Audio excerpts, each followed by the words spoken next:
Picture this. You are the CEO of the most talked about company on planet Earth. You walk onto a stage, grab the microphone, and admit to the world that your flagship product, the one that supposedly changes human history, loses money on every single customer. This isn't a rounding error. This isn't a strategic loss leader to capture market share. This is a fundamental law of physics for your business model.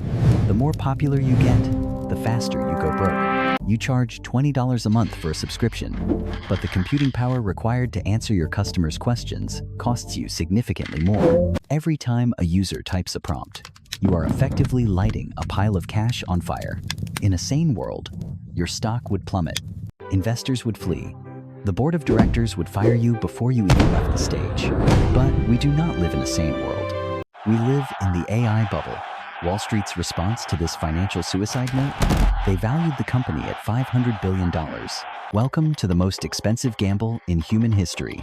In just 24 months, we went from, look at this cool chatbot that writes poems, to a $7 trillion arms race that has consumed Silicon Valley, Wall Street, and the energy grids of entire nations. The people writing these checks, Microsoft, Google, Meta, aren't stupid, but they are terrified. They are betting the entire global economy on a technology that, as of today, cannot pay for its own electricity bill. They tell you to buy the dip. They tell you this is the fourth industrial revolution. But if you sit down and look at the raw, boring, ugly math, you might find that the smartest guys in the room are about to walk us off a cliff. Is this the future? Or is it just the dot-com crash with better marketing? I'm Arca Insight. Grab a drink. Let's follow the money. Let's rewind the clock to November 30th, 2022. It was just a regular Wednesday in Silicon Valley. Unremarkable. Cold brew was flowing. Engineers were debugging code. The world was normal. Then, OpenAI dropped ChatGPT. Within 48 hours, the internet had a new obsession. People weren't just using it. They were addicted to it. They used it to write breakup texts to their girlfriends, debug complex Python code, explain black holes, and generate bedtime stories about squirrels fighting dragons. I want you to understand the speed of this infection. It took Netflix 3.5 years to reach 1 million users. It took Twitter 2 years. Facebook took 10 months. ChatGPT did it in 5 days. 2 months later, they hit 100 million users. It was the fastest growing consumer application in the history of the internet. And inside Google's headquarters, executives were having a complete, absolute meltdown. You have to appreciate the irony here. Google actually invented this technology. The T in GPT stands for transformer, a model architecture created by Google researchers years ago. The research paper has their names on it. They had the tech sitting in their labs for years, but they were terrified to release it. They were scared of lawsuits, scared of bad press, scared of the AI saying something racist and tanking their stock price. OpenAI had no such fears. They shipped it. And in the tech world, being first is the only thing that matters. Imagine the scene in the Google boardroom. Sir, my son is using ChatGPT to do his homework. Why isn't he using Google? Because Google doesn't talk back to him like a human. But we invented the transformer. That is our intellectual property. Well, nobody cares about the patent, sir. They care about the product. Release something. Call it Bard. Call it Gemini. I don't care if it works. Just ship it. And they did. Google scrambled. Microsoft, smelling blood in the water, threw $10 billion at OpenAI to lock them down. Amazon started dumping billions into a startup called Anthropic. Suddenly, the entire venture capital market went insane.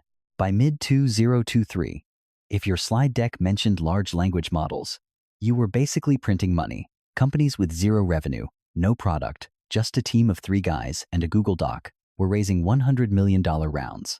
We reached peak absurdity. We saw AI-powered toothbrushes, AI recipe generators, AI dating coaches. One company raised $30 million to build an AI that summarizes what other AIs are saying. The world had gone mad.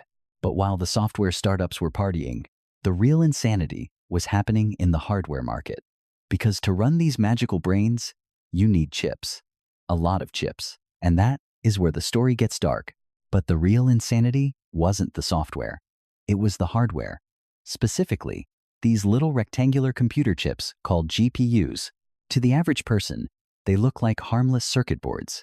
But in 2023, they became more valuable than gold, oil, or diamonds. Enter NVIDIA. Before this bubble, they were known for making graphics cards so teenagers could play Call of Duty in high definition. Suddenly, they became the most important company on Earth. Their CEO, Jensen Huang, started wearing leather jackets to conferences like he was the Mick Jagger of semiconductors. And honestly, he kind of was. Here is the math that broke Silicon Valley's brain. Renting a single, top-tier H100 GPU costs about $3 an hour. Sounds cheap, right? That's less than a latte. But you can't build an AI with one chip. You need thousands. A small startup trying to train just one decent model needs a cluster of at least 500 chips. Let's run those numbers. 500 chips at $3 an hour is $1,500 per hour. That is $36,000 per day. That is over $1 million per month, just for rent, just to turn the lights on. That doesn't include engineers, data storage, electricity, or office snacks. And yet, companies were hoarding these chips like doomsday preppers stockpiling canned beans. NVIDIA couldn't manufacture them fast enough. The waitlist was up to 12 months long. Black markets emerged. Seriously, venture capitalists were effectively smuggling GPUs across borders, trading favors and back-channel deals just to get their hands on computing power. Why? Because of FOMO, fear of missing out. Every CEO in America looked at their stock price and realized, if I don't say AI 5 times in my earnings call, I will be fired. So they bought chips. They didn't have a plan. They didn't have a product. They just had fear. We are a dog-walking app, but we need H100S for route optimization. Approved. Here is $50 million. We sell toaster ovens, but we need a neural network to ensure perfect browning. Approved. Take the money. By 2024, everything was AI-powered. Your toaster burns bread with 10% more efficiency using machine learning. Your calendar app suggests meeting times using predictive algorithms. Your grocery store self-checkout is just a camera. But now they call it computer vision. The party was in full swing. Champagne was flowing. Checks were clearing. Valuation multipliers were defying gravity. But amidst the noise, the leather jackets, and the billion-dollar rounds, somebody finally raised their hand and asked the uncomfortable question. The question that usually pops the bubble. How much does this actually cost? And for the first time, the music stopped. Because when you looked at the balance sheets, the numbers weren't just bad. They were catastrophic. Fast forward to January 2025. Sam Altman, the messiah of the AI revolution, tweeted something that made every accountant in Silicon Valley choke on their espresso. He admitted, "We are currently losing money on OpenAI Pro subscriptions. People use it much more than we expected." Let that sink in. OpenAI charges $200 per year for their Pro tier, and they lose money on every single subscriber. This means the more successful they are, the more money they lose. How did they end up here? Well, when they launched ChatGPT Plus, their entire pricing strategy was, and I quote, "Let's test 2 prices, $20 and $42. See which one people complain about less. Pick that one. No market research, no cost-benefit analysis, no server load projections, just vibes." That is how a $500 billion company priced its flagship product, pure vibes. But wait, it gets worse. Look at OpenAI's 2024 financials. Revenue, $3.7 billion. Impressive, right? Losses, $5 billion. They didn't just fail to make a profit. They incinerated $5 billion of cash. They lost more money than they made, by a lot. And here is where the math gets truly terrifying. Industry forecasts show that building the AI infrastructure required by 2030 will cost roughly $6.7 trillion. Let me break that down. That is more than the GDP of Germany. That is more than the GDP of Japan. To justify these insane costs, the AI industry needs to generate about $2 trillion in annual revenue by 2030. Do you know what the current total revenue for the entire AI sector is? Somewhere around $200 billion. That is a 10 times gap. A gap of $1.8 trillion. Imagine you are in a boardroom with Sam Altman right now. "Sam, our projections show us at $20 billion in revenue, You are proposing we hit 100 billion by 2029? Yes, it is the necessary growth trajectory. That is not a trajectory, Sam. That is a hockey stick drawn by someone who has never played hockey. Do you know what it costs to even attempt this? 115 billion in cash burn. When do we become profitable? Maybe 2029, maybe 2030, or 2031. And if revenue doesn't hit that magical $100 billion mark, if this hockey stick of yours snaps, then we just raise more money. From whom? Who is left? Microsoft? Saudi Arabia? A really optimistic pension fund? Since 2021, private investors have pumped hundreds of billions into AI startups. Most of that went to just 10 companies whose combined valuations swelled by nearly $1 trillion. Everyone is betting they will become the next Google. But what happens when the next Google starts hallucinating? Then, the failures started rolling in. ChatGPT began to hallucinate. That is, tech speak for lying to your face with total confidence. It cited research papers that do not exist. It referenced legal cases that never happened. It pulled statistics from an alternate dimension. Google's AI told users to put glue on pizza to make the cheese stick better. It learned this from a Reddit joke. Yes, really. The smartest machine in human history, trained on all of human knowledge, told us to eat toxic glue because it couldn't understand sarcasm. The lawsuits arrived next.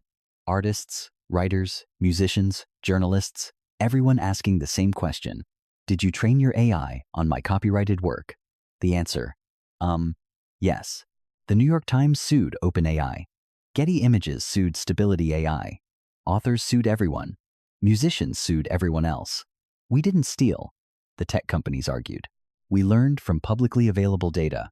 You scraped the entire internet without permission and sold it back to us for $20 a month. Well, when you say it like that, it sounds illegal. By mid-2024, the cracks were showing. The vibe shifted from euphoria to something more dangerous, doubt. The hype was loud. The math was ugly. And now, everyone had the same uncomfortable question buzzing in their heads, like a mosquito at 3 a.m. When does this whole thing explode? This looks like a bubble. The losses are insane. The valuations are delusional. But this bubble isn't popping the same way the dot-com bubble did. Why? Because the people inflating it are also the people with the biggest wallets on Earth. Unlike 1999, when startups had 0 revenue and 17 foosball tables, today's AI bubble is being funded by big tech companies that actually make money, real money. Buy an entire country if we feel bored money. Microsoft prints billions from Azure. Google prints billions from ads. Meta prints billions from showing you memes your cousin already sent on WhatsApp. These giants aren't investing in AI because it's profitable. They are investing because they are terrified of being the ones who didn't. If AI becomes the next iPhone moment, the next entire world changes overnight moment, then the company that slowed down becomes BlackBerry. And nobody wants to be BlackBerry. Think of big tech like poker players who all brought unlimited chips to the table. If Microsoft folds, Google wins. If Google folds, Amazon wins. If Amazon folds, Meta wins. No one blinks. No one folds. Everyone keeps raising the stakes. And that brings us to the real, uncomfortable question. If everyone keeps spending, how do bubbles ever pop? The short answer is, they burst when a real-world event forces everyone to stop pretending. Historically, that event usually comes in 3 forms. 1. The money suddenly disappears. The dot-com bubble didn't collapse because websites were dumb. It collapsed because the cash spigot shut off. Interest rates rose. Borrowing got expensive. Funding vanished. And thousands of companies evaporated overnight. If interest rates rise anytime soon, the AI bubble ends instantly. 2. A big, embarrassing meltdown happens. Every bubble has a moment. One spectacular failure that freaks everyone out. 2000 had earnings disasters. 2008 had Lehman Brothers. Crypto had FTX.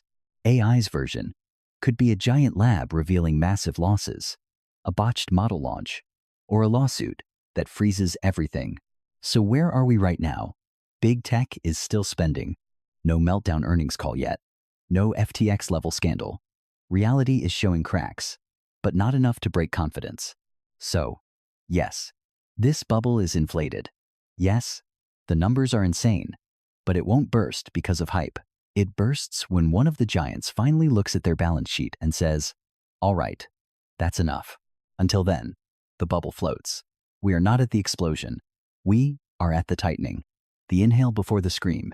The tension before the snap. The episode right before the season finale. So, what should you do while the titans clash and the money burns? You watch. You learn. And you make sure you're not the one holding the bag when the music stops. If you want to understand the mechanics behind the madness, if you want to see the charts they don't show you on CNBC, then you know what to do. Hit that subscribe button. Turn on notifications, because when this bubble finally bursts, you won't want to be reading about it in the history books. You'll want to be ready. In the end, maybe AI will change the world. Maybe it will cure cancer, solve climate change, and write the perfect sitcom. But right now, it's just a very expensive parrot in a very crowded room, repeating what we say and charging us for the privilege. The servers are humming, the billions are flowing, and somewhere in a data center in Virginia, a machine is learning how to be human. Let's just hope it doesn't learn how to go bankrupt first. I'm Arca Insight. See you in the next collapse.